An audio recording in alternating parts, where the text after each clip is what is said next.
Alright, and welcome back to my Let's Play of Geneforge 1, here on my channel, Idle Wisdom. We're going to pick up here where we left off. We went to the Shaper School, the old abandoned school that Learned Pinner told us about, and we were able to, we defeated a bunch of rogues, we got poisoned, I floundered around a bit, and we fought that strange, was it a Thod, Robbo, who had gained the ability to speak because he had his intelligence boosted by that student's belt. And then we finally found the servant mine who told us that the island had been closed. The island was closed, and he was told briefly that the researchers here, the Shapers, had discovered things that Shaperdom considered too dangerous to allow to continue. But he didn't really know what, although he had a little bit of knowledge, and he even hinted that he could even possibly work modifications, which is very strange, and we didn't take him up on it because he had been told, he said, to forget it or not do any of it. And so we didn't want to push him on that, because I don't, Evodius doesn't know what in the world that really entails, and I don't know, that doesn't sound too... Here, I just met you. Please modify me. Of course, he is taking those canisters, so that's a bit weird too, though. Oh well. Here we're going to Ellhrah's keep. You enter the keep of Ellhrah. This is yet another Shaper ruin. Undoubtedly a massive barracks. However, the serviles here have done a good job of restoring it. Most of the crumbling stone floors have been replaced with nice new wooden floors, and many of the tapestries on the wall have been painstakingly repaired. As you enter, you feel the eyes of many armed serviles on you. You are welcome here, but you doubt they will tolerate any trouble. As you pass the guards, one of them says, "Welcome, Shaper, to the home of the awakened. Ellhrah awaits." And he points to the south. Alright, cool, thank you. And I guess that's... Well, here, we can look over here. A bunch of guards, I think. Let's see, are you guards? Whoop. You try to start a conversation with the guard, but it pays no attention to you. The guard is serious about its duties. Alright, well, that's a good trait to have in your guards. This is the guard's sleeping area. So it looks like they sleep on sleeping mats. Double sleeping mats, it looks like. Or I wonder if just one person uses them per? I don't know. They look like, soldiers in an army encampment. How the barracks would be, or the out in the field. When I was in the army, my platoon could never get it to act together, setting up camp, and so after a while we just gave up trying to set up all our tents because those of us who were actually trying to do the work couldn't get the rest of them to cooperate and stop fighting and bickering, and so we'd all have to be in one big tent, and it was really terrible. And the tents were all old and leaky, and we would patch them so many times that they still leaked. It was terrible. I don't know. Anyway, so servile living conditions and real-life army conditions are pretty much very similar. What is this? This book is full of speeches, describing the beliefs and views of the awakened. Serviles must meet here to hear sermons about their beliefs. Huh. So they kind of go like, it's not quite... Oh, here, who's the swan, huh? This is the most well-armed and armored of all the serviles you've met so far. He wears a heavy iron breastplate, and a large blade hangs at his belt. After sizing you up, he says, "I am Swan. I am an awakened and commander of the warriors here. I train serviles in the military arts." Alright. Well, what sort of training do you provide? "I teach serviles of the ways of war on Sucia Island. I also know some tricks that might help you, Shaper. Though I am but a servile, I have learned much in my many years of fighting here." Well, how do serviles fight here? "Desperately, and with a mix of our own weapons and Shaper artifacts. Some use mundane weapons, swords and javelins. Some use living creatures of the Shapers, the batons, which fire thorns. Some serviles have learned how to breed the batons together and grow the plants which produce the thorns as fruit. And a few use the crystals and wands. They are Shaper artifacts, powerful stones and staves, which unleash powerful magic. These are hoarded and only used in great danger, as we can't make more." The fact that they have any of them at all after 200 years really shows there was either a lot of them here, or they've been really, really disciplined and frugal in their use, or there hasn't been much call for using them. Whichever. What can you teach me? I'm afraid not. I will only share my deadliest knowledge with my fellow Awakened. That's going to be a theme. The various faction trainers are usually going to be hesitant, if not downright refuse to train us, unless we agree to join their sect. So we have an option here to say, I can say, I don't feel it is right for Shaper creations to train themselves in warfare, without our permission, that is. Or, I'm impressed by your ingenuity in learning how to fight for yourselves. Now, I'm going to say it's interesting. One of these is definitely a more Shaper traditionalist point of view, and one of them is more of a, as another Let's Player once said, new Shaper, NU-Shaper. But that's interesting. It's the first one. I don't feel it's right for our Shaper creations to train themselves in warfare without our permission, that is. That in itself is already something that we'll see later in the series. Some Shapers would take issue with. That they don't want the creations. They don't want the serviles. They wouldn't want the serviles using weapons even under Shaper auspices. They find the whole thing wrong and bad. So it's interesting the way this is worded. But I think we've seen enough to be rather impressed. I think Evodius is still kind of surprised out of his mind, and it just gets more and more surprising. And so I don't know. And he hasn't had the time to be thoroughly imbued with the, I don't know, how would you say, the justifications for the Shaper orthodoxy. I mean, he hasn't even been an apprentice for more than a couple weeks, and didn't even make it to school since he was ambushed by that weird ship. So he's going to say he's impressed. I'm glad you feel that way. I am sure that not all of your brethren will be so tolerant. You are darn tootin'. Let's see. Let's ask him about the wig. I can tell you, but I will not.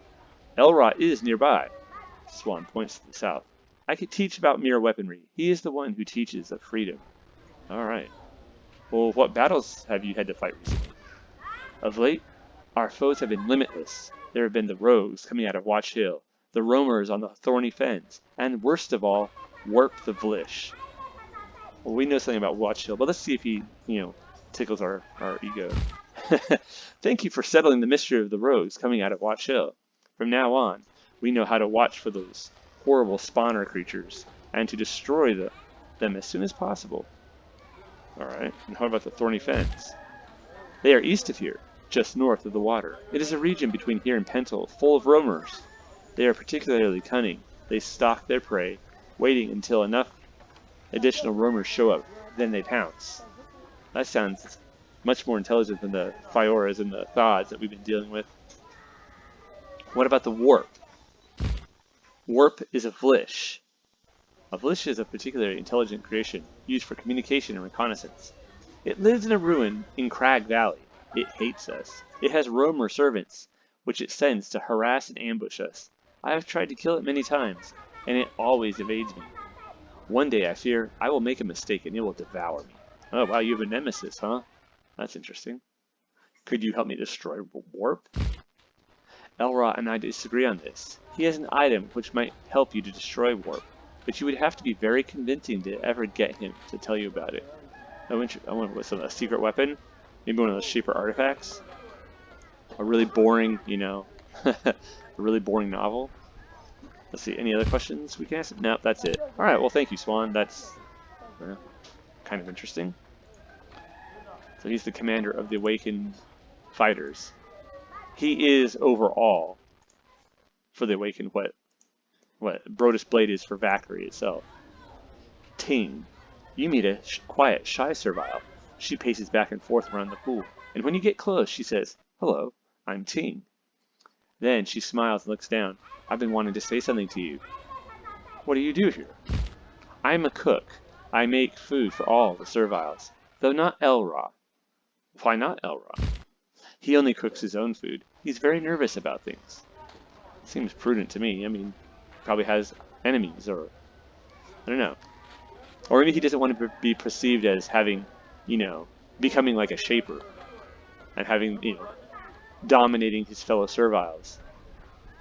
And so, but you know, maybe both. Let's see. I have another question. You said you wanted to ask me something. What is it? There's someone named Nab in Vakari. He's very interesting. You should talk to him. Oh, wow. Well, we have talked to Nab. But, Nab was the Taker spy that we talked to in the outskirts of Vakari. So she's probably a Taker spy as well. And she's also the cook who gets to cook for everyone but Ellhrah.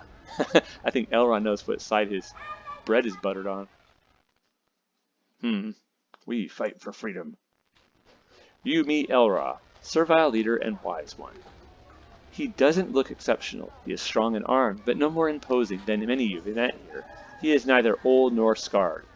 Yet he is unusual. When he looks at you, he stares you straight in the eye. He is not afraid of you. He knows that the Shapers could destroy him in a minute if they wanted, and yet he is unafraid.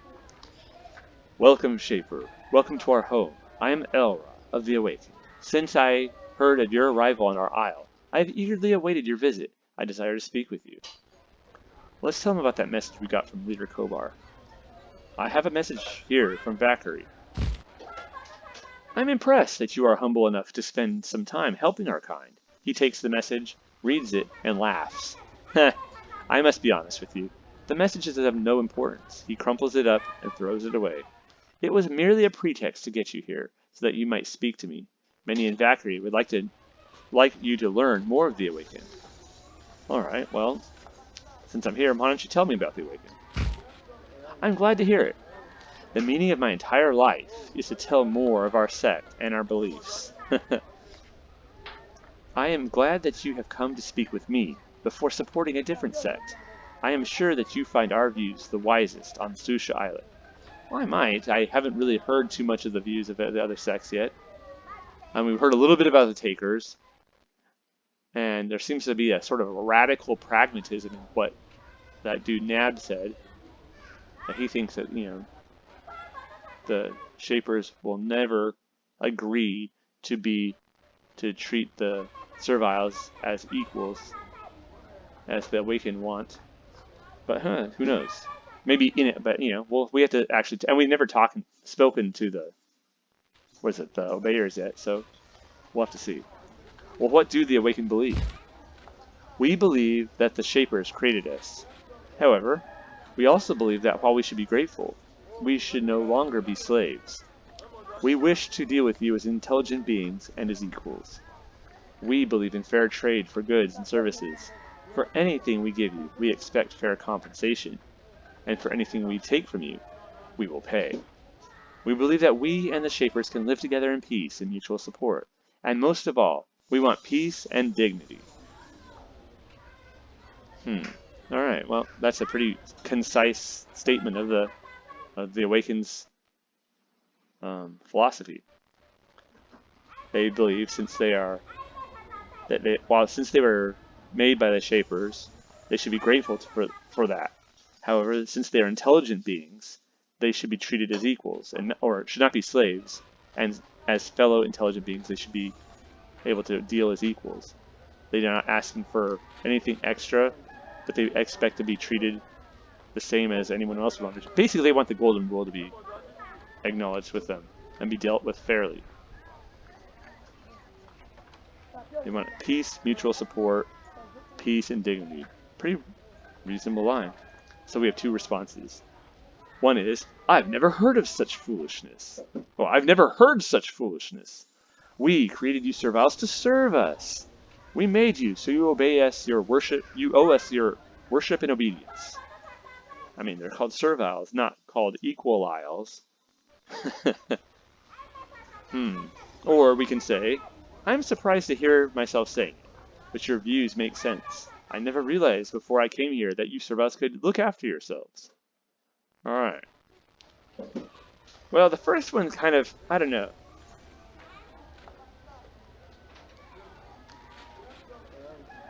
That's definitely kind of like the Shaper orthodoxy line, and as we throughout the series, some of the Shapers are going to really latch down on that, you know, ratchet down on that. What's the saying? They're going to really get, we created to serve us. That's your function. Therefore, if you try to not be serving us, you're a bad tool, therefore we throw you in the dustbin. On the other hand, I mean, you owe us worship and obedience. And that's a bit excessive. Worship. What do you? Sounds like a cult. Like we're cult deities and, herp derp. On the other hand, I am surprised to hear myself saying this, but your views make sense. I never realized before I came here that you serviles could look after yourselves. I mean, that's literally probably how you would, especially given that Evodius is a new shaper apprentice. He's not even a shaper, really. He's a shaper apprentice, and he just started. And so, yeah, he's seen serviles and this and that and other thing. But he always saw them. So many of the shapers, even the shapers who would say that this is foolishness, they've only really seen serviles being seemingly pretty helpless and in need of constant supervision and help and guidance. They've never seen the serviles taking care of themselves, and not just taking care of themselves individually, but having large organized communities. And so, I don't know, and making a reasoned argument. That's a pretty good argument. Or, yeah. So, I think we're going to say that I'm surprised to hear myself saying that your views make sense. Ellhrah smiles. You were the first shaper one of our kind has ever met. That we could convince you gives me real hope for the future. I hope Ellhrah's not bound for disappointment, but, who knows. I would say what's the worst that could happen, but I think it could be pretty bad. So let's say, there is much I would like to learn about this island. So do we all. What interests you? Well, why did the Shapers abandon Sucia Island? We know that it was a cruel act, abandoning the serviles the way they did, but we do not know what caused it. Speak with learned Pinner on Valkyrie. She may be able to help you learn more. Well, we've already talked to her, and she's helped us to some degree. So let's ask him about the canisters. I found many strange canisters on this island. They seem to make me stronger. What are they? Ellhrah looks at you carefully. He seems worried by what he sees. I can see how you want the strength that things give you. It must be necessary to survive the dangers here. However, they are changing you in a way I do not understand, and it frightens me. You look cold and strange, and you glow in a soft, strange way. Use them if you must, but be careful. Alright, seems like reasonable enough advice. Look cold and strange. Although it does make me wonder, how does he know that it's changing us in a way? Maybe Pinner would have noticed that. Did she send word? Or is he... Because how does he know that shapers just don't glow and look cold and... Unless, of course, he's seen other humans. Not shapers, but he's seen other humans, and he knows humans in general don't glow. But then again, that raises the question... Doesn't beg it, but it raises the question that who are these other humans if he's seen any? But has he? I don't know. I have another question. I'd like to speak to you about this region. We have faced much turmoil and danger recently. What would you like to know? Have you been attacked by many rogues lately? It is impossible to travel around here and not to know the answer to that question. However, since you've cleared out Watch Hill, we entered and found the remains of that strange creation-spawning creature. We have no idea who might have made such a cruel horror. We hope that you can find them. Well, what villages are near here? You've already been to Valkyrie. That is, I feel, the wisest and strongest of the servile outposts. Wisest and strongest, that's quite a claim. Pentel is to the east. You can get there by traveling east or north from Watch Hill. Both routes will get you there eventually, though the path to the east is full of dangerous roads. Pentel is occupied by the Obeyers. They worship your kind, to an extent that upsets me. Further east is Kaz, home of the Takers. They hate Shapers, be forewarned. They worship your kind to an extent that upsets him. That's an interesting statement in its own right. Alright. I wonder, is it... wait, there was the other... Let's ask him about the other sects, the Awakened and the Takers. I mean, the Obeyers and the Takers. In Pentel, you will find the Obeyers. They not only want to obey the Shapers, they worship them. The name of our kind is the Serviles, but for them, this title truly fits. Ow. Alright. Yeah, he does not like the Obeyers. Further east are the Takers of Free. They hate your kind. They long for nothing but to die. in a futile war against you. If you visit them, tread very carefully. They are dangerous. That's interesting. He really despises the Obeyers, and it's more like he thinks the Takers are wrong and rash, but he doesn't have that sort of disdain for them. It doesn't seem, anyways, as he does for the Obeyers. Alright, we could tell them that we want to join the Awakened and support their fight for dignity, but we haven't even talked to everybody yet, so we'll save that for later. What do they believe? Okay, no, I don't want to actually join you right now, so I'm going to ask them about a boat, though. Do you have any boats? I want to escape the island. I can understand your desire, but I can't aid you. I do not know where a boat might be found. You might try searching the villages to the east, but their beliefs are very backward. I can't recommend going there if you can avoid it. Well, you know, he's like kind of like he's kind of like a philosopher, servile philosopher king, or you know, at least leader, and his philosophy is very much what he sees to be the way to live. So I guess yeah, they're very backwards, the Takers and the and the Obeyers. All right, that's cool. Well, we'll come back and talk to him later after we talk to the other sects. We don't know which sect we want to join or help, if we want to help any of them. Because it is possible to beat this game with any of the sects, but it's also possible to beat it without joining anybody. But usually the sects can give you some sort of aid or assistance. What's in here? 5 living tools. Oh my goodness, we cannot open that right now. And even if we could, I don't want to use all my living tools in one fell swoop. What's in here? Ooh, more statues. Oh, this is the kitchen. This is the place where Ting, I think, was. That's right. Let's go in here. The floor looks all trashed. This section of the keep has not yet been restored. The stone floors are still here and still crumbling, along with the walls. The passages are icy cold. Very odd. The thick frost in the floor indicates that no serviles have been back here in a while. Huh. I wonder what's causing the cold.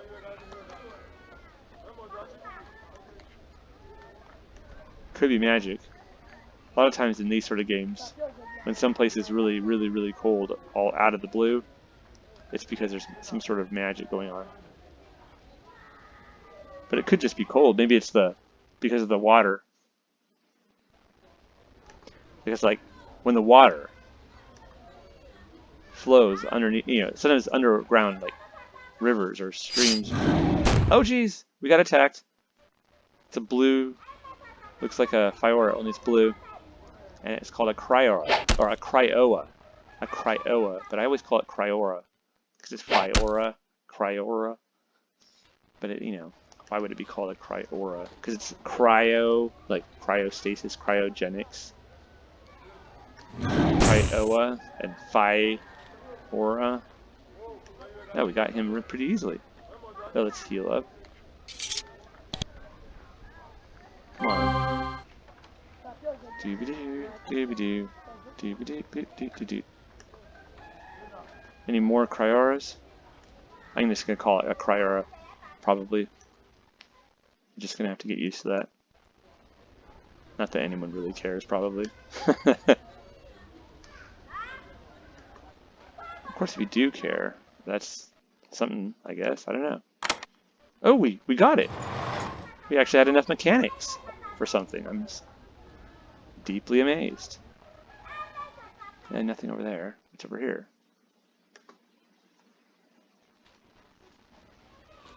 Another. Oh, that's that 5. I think it takes 5. There. Oh wait, icy cold. The passage to the south is icy cold. There are lots of tracks in the frost on the floor. Many serviles have trudged back and forth down the passage to the south recently. Oh, interesting. They must go through that gate and not around the long way that we did.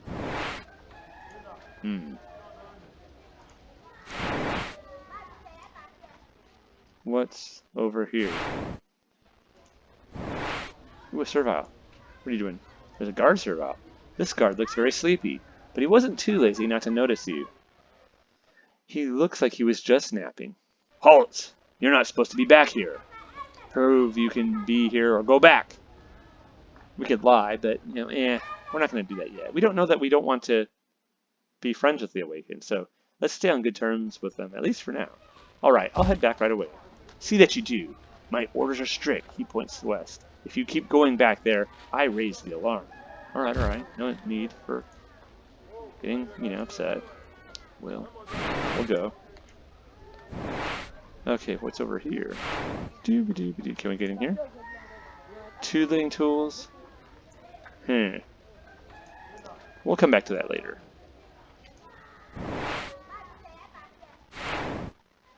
Actually, maybe we could just do that right now. 2 living tools isn't too much. Do we have? How many do we have? We have 4. That might be worth it. Let's try it.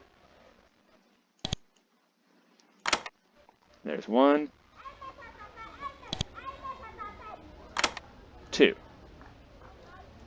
Oh, yeah, I have to actually open it. An interesting thing in later games, they change the way that living tools work so that if it just says that it takes, let's say, 2 living tools, and you click use the tools, yes, and then it just automatically uses the number of tools that it would take to open it. It's less clunky. However, with this game, you can, if say like it takes 5 living tools to open, and you have the unlock spell that you eventually get, you could use just enough tools, you could use enough tools to get it down, and then use your lock spell. So it was, I don't know, there's some flexibility there that was lost. The case contains a ceramic jar. It is full of a thick brown fluid. You recognize it. It is a nutrient solution used to revive aging servant minds. This could be very useful. You can keep it. So that's that food, that gunk that they... Oh, a servant mind. Ooh, and a canister. That we heard about the, like the servant mind in that school said he was fed a lot of. Let's just talk to him. You find a servant mind.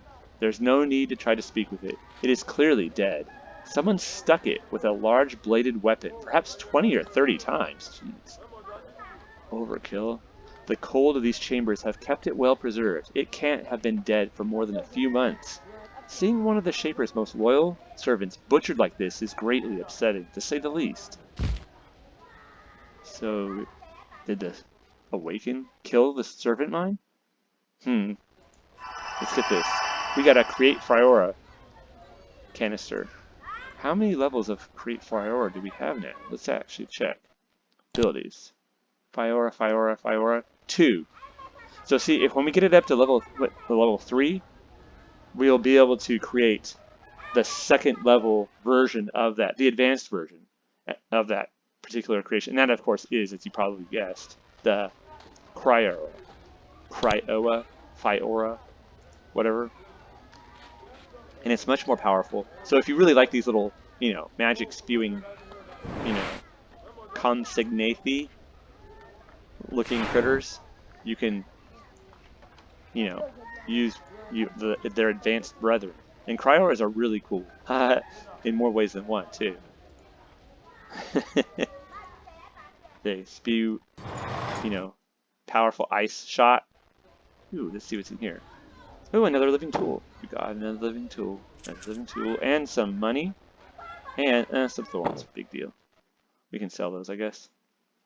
But yeah, cryoras are really, really useful. Let's stand here. Ooh! More cryoras. Yeah, let's... No! Come on down here. Get up here. Shoot! Yeah, good shot. Oh, you missed, you doofus. Vodius, what are you... Setting a bad example. Oh my goodness, he bit the daylights out of it. That poor Thog got it. Man, this guy's tough. Not that tough, but tough. Let's heal the Thog that got bit. We should probably name these critters. Oh, another! Oh my goodness. Another, what's it called? Canister.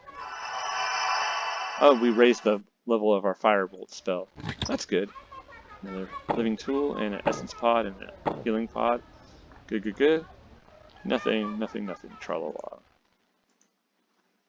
We're gonna. Oh, there's 2 cryo. Oh my goodness, that's not good. No. Oh, dude, you're hit. You're hit.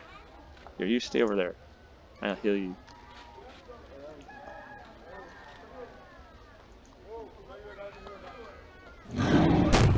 Good job, Spitfire. That wasn't a very good hit though. Oi. Darn it. That was a bad place to stop. Because now he won't be able to get down there next turn. Oh, terrible. Oh, you missed. What a punk. Yeah, he's too stunned to do anything anyways this round. Good shot. That was nice. Right on. Get him! I had that song. The old Spider-Man show song. I thought it was a pretty good, like, opening song. Kind of like the old 1960s Batman. I always thought it's kind of amazing that such a lame and goofy show, the Batman is, had such a good opening song. Alright, cool. That was it. We taught them a lesson. Don't infest Ellhrah's keep. Alright, speaking of Ellhrah, we should ask him about that. About that servant mine we found, dead.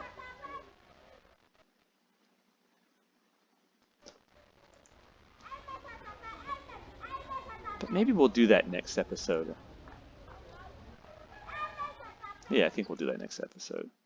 So, let's get back to where Ellhrah is, and we will...